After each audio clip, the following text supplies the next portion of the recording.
एक लड़का जिसको कि फांसी की सज़ा हुई है और उसको फांसी पड़ने वाला है, लेकिन जब उससे उसकी आखिरी इच्छा पूछी जाती है तो लड़का कहता है कि मैं अपनी पत्नी के साथ एक रात बिताना चाहता हूँ। दोस्तों, ये बहुत ही रोचक कहानी है, बहुत ही दिल को झकझोर देने वाली कहानी है, इसलिए इस पूरे वीडियो को आप लास्ट तक जरूर देखिए। नमस्कार, प्रणाम, मैं दीपक कुमार यादव। कहानी के इस नए एपिसोड में आप सभी का बहुत बहुत स्वागत है। वीडियो को थोड़ा सा लाइक कर दीजिए ताकि वीडियो और लोगों तक पहुंच जाए, और अभी तक अगर आपने हमारे इस चैनल को सब्सक्राइब नहीं किया है तो प्लीज़ हमारे चैनल को सब्सक्राइब कर दीजिए। दोस्तों, यह कहानी है उत्तर प्रदेश का। सुरेश और रोहित दोनों दोस्त हैं।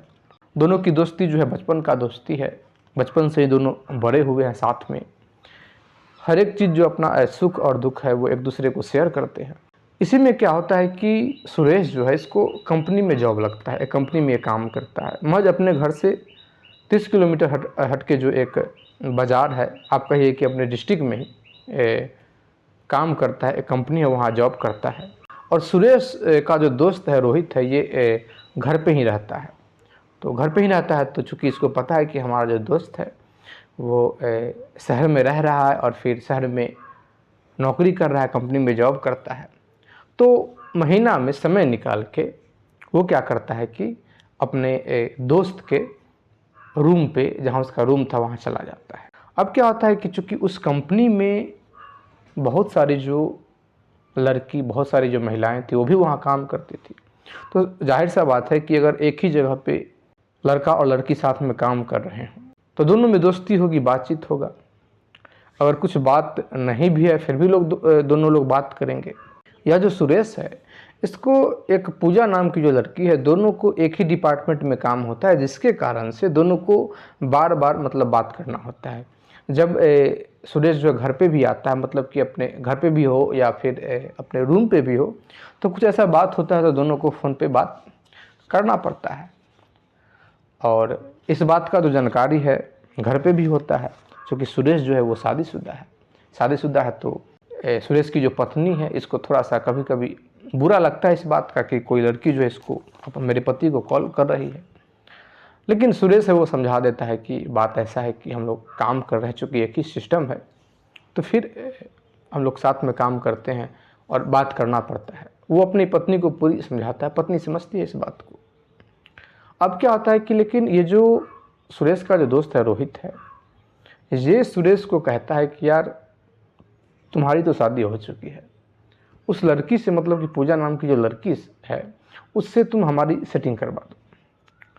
अब सुरेश कहता है कि यार तुम जैसा सोच रहे हो ऐसा कोई बात नहीं है, बस हम लोग ऐसे ही नॉर्मल फ्रेंड है, ऐसा कोई विशेष चीज़ नहीं है। तुम जो सोच रहे हो कि वो हमारी गर्लफ्रेंड है, ऐसी कोई बात नहीं है। बस हम लोग एज ए फ्रेंड है, हम लोग काम के सिलसिले से बात करते हैं, कोई ऐसा बात नहीं करते हैं। ऐसा नहीं है कि आपने खाना खाया कि नहीं खाया, तुमने खाना खाया कि नहीं खाया, ये सब हम लोग बात नहीं करते हैं। बस हम लोग काम का ही बात करते हैं। लेकिन अब रोहित है, ये कहता है कि तुम कितना भी छुपा लो लेकिन मैं हकीकत जानता हूँ। मुझे पता है कि तुम उससे कैसे बात करते हो और तुमसे वो कैसे बात करती। सुरेश कहता है कि तुमको जो समझना है समझो, लेकिन ऐसा बात नहीं है। फिर सुरेश एक और बात कहता है कि अगर तुमको यही मन है कि मैं उससे बात करूं, तो मैं कैसे तुम दोनों को बात करा सकता हूं। तुम करो कि तुम खुद उस कंपनी में जॉब कर लो, और जॉब कर लो फिर तुम बात कर लेना। रोहित कहता है कि मेरे लिए संभव नहीं है, क्योंकि घर पे मुझे काम है, तो हम कंपनी में जॉब नहीं कर सकते। तो फिर सुरेश कहता है कि तो फिर मैं भी ऐसा नहीं कर सकता। रोहित जो इस बात को टालम टूल कर देता है, इस बात को हटा देता है। लेकिन इस बात का जो दर्द है रोहित के अंदर हो जाता है थोड़ा सा, कि यार दोस्त तो है, कहता है कि बहुत जिगरी दोस्त है, लेकिन इतना सा काम मेरे लिए नहीं कर पाया। लेकिन चूँकि सुरेश को पता है कि ये क्या कह रहा है, जो ये कह रहा है वो बहुत गलत बात है, और दोस्ती अपना जगह है, लेकिन ये जो कह रहा है ये बिल्कुल गलत बात है, तो हम कैसे कर सकते हैं। अब क्या होता है कि एक दिन सुरेश जो है वो ऑफिस में ही होता है। तो चूँकि सुरेश जो था अपना जो रूम ले रखा था, तो वो ऑफिस से थोड़ा ही दूर हट के ले रखा था, क्योंकि उसको वही काम करना है, तो फिर क्यों दूर ले, पास में ही लेने, ताकि कोई साधन भी इसको उपयोग नहीं करना पड़े, पैदल ही जो है वो अपने रूम से ऑफिस तक चला जाएगा।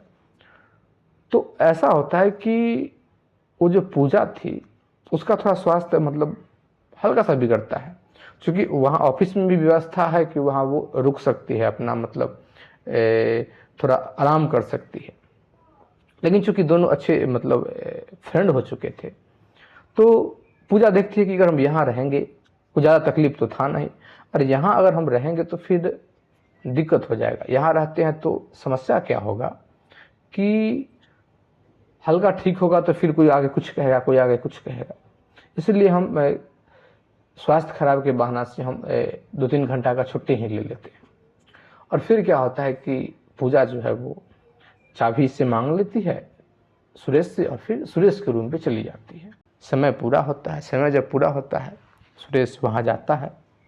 जब सुरेश जैसे ही अपने रूम पे जाता है तो देख के एकदम से घबरा जाता है, क्योंकि वो जो पूजा थी इसके रूम में ऐसे ही बिछावन पे लेटी हुई थी, और फिर बहुत सारा जो खून है वहाँ बिखरा हुआ था। देखता है तो उसका गला जो है कटा हुआ है। फिर क्या होता है कि अब सुरेश जो है बहुत परेशान हो जाता है। शुरू में इसको लगा कि शायद इसको कुछ हो गया, लेकिन जैसे ही उठाता है तो देखता है गला कटा हुआ है, चाकू भी उसी स्थान पर रखा हुआ है। अब सुरेश जो है वो कुछ सोच नहीं पाता है कि आखिर क्या किया जाए। इसके हाथों में मतलब खून लग जाता है। इतने में ही क्या देखता है कि वहाँ पुलिस आ चुकी है। इसको कुछ नहीं पता कि आखिर पुलिस जो है वो यहाँ क्यों आई है, किसने पुलिस को बुलाया। अब ये पुलिस को कहता, लेकिन अब पुलिस ही यहाँ आ गई अटेंडम, मतलब किसी ने कॉल करके कहा कि ऐसा ऐसा यहाँ घटना हो गया है। अब क्या होता है कि सुरेश को अरेस्ट किया जाता है। जब पोस्टमार्टम किया जाता है तो पोस्टमार्टम में पता चलता है कि इस लड़की के इसके साथ छेड़खानी भी किया गया, और इसके प्राइवेट पार्ट के साथ भी मतलब छेड़छाड़ किया गया है, और फिर लड़की मर चुकी है। तो फिर जुर्म जो था वो दोगुना हो जाता है, और जिसके कारण क्या होता है कि सुरेश को फांसी की सज़ा हो जाती है। कोई और सज़ा का प्रावधान नहीं किया जाता है, सीधा कहा जाता है कि फांसी की सज़ा, क्योंकि इस चीज़ से बचने के लिए सुरेश के पास ऐसा कोई भी सबूत नहीं होता है। और सारे जो लोग थे ऑफिस के, जो और भी कर्मचारी थे, वो सुरेश को सपोर्ट नहीं कर रहे थे। उसका रीज़न यह था कि सभी को इतना तो पता था कि दोनों एक ही डिपार्टमेंट में काम कर रहे हैं, और वो जो पूजा है सुरेश के कमरे में ही गई है, कमरे पे गई है, और दोनों बातचीत करते हैं। तो हो सकता है कि कोई विशेष कारण रहा होगा, विशेष रीज़न रहा होगा जिसके कारण ऐसा घटना घटा। सुरेश जो है इसको फांसी की सज़ा हो जाती है। इसका रिजल्ट यह होता है कि इसके जो परिवार के लोग थे, विशेष रूप से इसकी जो पत्नी थी, वो बहुत दुखी होती है, क्योंकि उसको शक तो पहले से था कि ऐसा कुछ है, लेकिन अब शक जो था वो यकीन में बदल गया था कि हमारा पति जो है इस प्रकार से इस हद तक गिर गया कि जिस लड़की के साथ वो बात किया, जिस लड़की को पत्नी के होते हुए किसी दूसरे लड़की से बात किया, प्रेम किया, उसके साथ रहा और फिर उसकी हत्या कर दिया। तो थोड़ा इसकी पत्नी को बहुत बुरा लगा ये बात, और वो निर्णय ले लेती है कि मैं अपने पति से मिलूँगा ही नहीं। और फिर जितना भी चाहे वो जेल में गया, चाहे उसको सज़ा हुई, फिर सज़ा होने के बाद फिर जेल में गया और डेट उट सब पड़ गया कि फला डेट को इसको जो है फांसी पड़ने वाला है। अब क्या होता है कि इसकी जो पत्नी एक बार भी मिलने के लिए नहीं गई। सारे लोग आते हैं तो पत्नी लेकिन एक बार भी मिलने के लिए नहीं गई। पत्नी के बारे में ये पूछता है, जब पूछता है पत्नी के विषय में, तो सभी यही कहते हैं कि वो नहीं आएगी तुमसे मिलने के लिए, क्योंकि वो नाराज़ है, क्योंकि सुरेश के पास एक बेटा है। अब क्या होता है कि सुरेश जो है बहुत दुखी होता है कि मेरे साथ क्या हो गया मेरे साथ, क्योंकि उसकी जो फांसी का जो डेट था वो नज़दीक आता जा रहा था। नज़दीक जब आ रहा था तो एक चीज़ वो बार बार रिक्वेस्ट कर रहा था, वो चाह रहा था कि किसी प्रकार से हम अपनी पत्नी से मिले। तो एक दिन जो जेलर साहब है वो सुरेश के पास जाते हैं और कहते हैं कि अच्छा सुरेश, बताओ कि तुम्हारी कोई ऐसा कोई ख्वाहिश है। सुरेश कहता है कि साहब, मेरा एक ही ख्वाहिश है कि मैं अपनी पत्नी से मिलना चाहता हूँ, उससे बात करना चाहता हूँ। अब क्या होता है कि जेलर साहब ये बात जो है वो घर पे भिजवाते हैं, समाद देते हैं। तो घर से जवाब आता है कि वो मिलना ही नहीं चाह रही है, वो क्यों मिलेगी। फिर सुरेश बहुत रिक्वेस्ट करता है और रिक्वेस्ट को समझते हुए जेलर साहब भी समझते हैं कि अगर कोई ऐसा ये बात करना चाहता है तो इसकी पत्नी को आनी चाहिए। जेलर साहब खुद से जाते हैं और फिर सुरेश की पत्नी से बात करते हैं और पूरा बात बताते हैं कि आपको जो भी वो गलती किया है उसका सज़ा वो पा रहा है, लेकिन आपको मिलना चाहिए। अगर कोई आखिरी इच्छा कोई अगर व्यक्त करे, दुश्मन भी अगर व्यक्त करे, तो फिर उसको मतलब कोशिश करना चाहिए कि अगर कुछ ऐसा उसको इच्छा हो तो उसको पूरा करना चाहिए, अगर उसमें हमारा कुछ हानि नहीं होता हो तो। पत्नी भी कहती कि ठीक है, चलिए मिलते हैं, क्योंकि सभी कुछ और ही समझ रहे थे। सभी को समझ में यह आ रहा था कि ये पत्नी से मिलना इसीलिए चाह रहा है ताकि ये चाह रहा है कि मरने से पहले हम जिसके अंदर का जो वो वासना है उसको पूरा करें, क्योंकि उसी टाइप का ये इंसान है। अब क्या होता है कि सुरेश की जो पत्नी है और सुरेश दोनों एक ही क्वार्टर में है, अंदर जो जेल का जो सेल होता है उसी में है। सारे लोग वहाँ से हट जाते हैं। फिर जो सुरेश है वो अपनी पत्नी से कहता है कि मुझे गम नहीं है इसका कि बदल गया ज़माना, बस डरता हूँ इससे कि तुम बदल ना जाना। और सुरेश कहता है कि मुझे फ़र्क नहीं पड़ता है कि लोग मुझे क्या समझ रहे हैं, और इस बात का भी मुझे दुख नहीं है कि मुझे ये सज़ा हुई है, क्योंकि मैं मानता हूँ कि अगर मुझे ये सज़ा हो रही है तो कहीं ना कहीं इस जन्म में नहीं तो मैं कहीं पिछले जन्म में ऐसा कुछ गुनाह किया हूँ जिसके कारण कि मेरे बदले किसी और को सज़ा हो गई हो, तो वही उसका फल मुझे मिल रहा है कि किसी दूसरे का जो गलती है उसका सज़ा मुझे मिल रहा है। मुझे इस बात का दुख नहीं है, लेकिन दुख बस इस बात से है कि तुम मुझे गलत समझ रही हो। उसकी पत्नी कुछ नहीं बोलती है। फिर अपनी पत्नी को सुरेश एक बात बताता है और सुरेश कहता है कि मैं बहुत दिनों से एक बात सोच रहा हूँ, और सोच यह रहा हूँ कि जेल में मुझसे सभी मिलने आया, सिर्फ दो ही ऐसे व्यक्ति हैं मेरे जान पहचान का जो मिलने नहीं आए। एक तुम नहीं आए क्योंकि तुमको दुख है हमसे, और एक है मेरा दोस्त रोहित, वो मुझसे मिलने नहीं आया है। और वो जो मुझसे मिलने नहीं आ रहा है तो पहले मैं कुछ और समझता था, लेकिन अब मेरे मन में कुछ और बात चल रहा है, क्योंकि रोहित का जो नज़र था पूजा पे था। रोहित जो है कई बार पूजा के विषय में मुझे ऐसा कह चुका था। और फिर अपनी पत्नी के सामने में कहता है कि तो पूरा विश्वास करो मुझ पे, चाहे मुझे सज़ा हो जाए, लेकिन तुम कम से कम ये बात मानो कि मैं वैसा नहीं हूँ, न मैं हत्यारा हूँ और न मैं चरित्र का गिरा हुआ। तुम ऐसा मान लो कि मैं वैसा नहीं हूँ, मैंने कोई ऐसा गुनाह नहीं किया है। पूजा जो थी बिल्कुल एक दोस्त की तरह थी, हम लोग साथ में काम करते थे, ऐसा कुछ नहीं था। पत्नी जो है अब ये बात जब सुनती है तो वो भी अब रोने लगती है, क्योंकि अभी तक तो उसके मन में यह था कि भाई इसका पति जो है गलत किया है, इसको भी धोखा दिया है और एक हत्यारा भी है। लेकिन अब उसको लग रहा था कि शायद हमारा पति जो है निर्दोष है। और जब समय पूरा होता है तो उसकी जो पत्नी है वहाँ से निकलने लगती है तो पत्नी की आंखों में भी आंसू है। दोनों एक दूसरे को देख रहे हैं, और लेकिन पत्नी जब बाहर निकलती है तो पत्नी को बर्दाश्त नहीं होता है, और वो जेलर साहब को रो रो के कहने लगती है कि मेरा जो पति है निर्दोष है, उसने कोई गुनाह नहीं किया है। पत्नी कहते हुए पत्नी जो है वहाँ से निकल जाती है, क्योंकि पत्नी को पता है कि मेरे कहने से ये जो सज़ा है बदलने वाला नहीं है, जो सज़ा हो गया सो हो गया।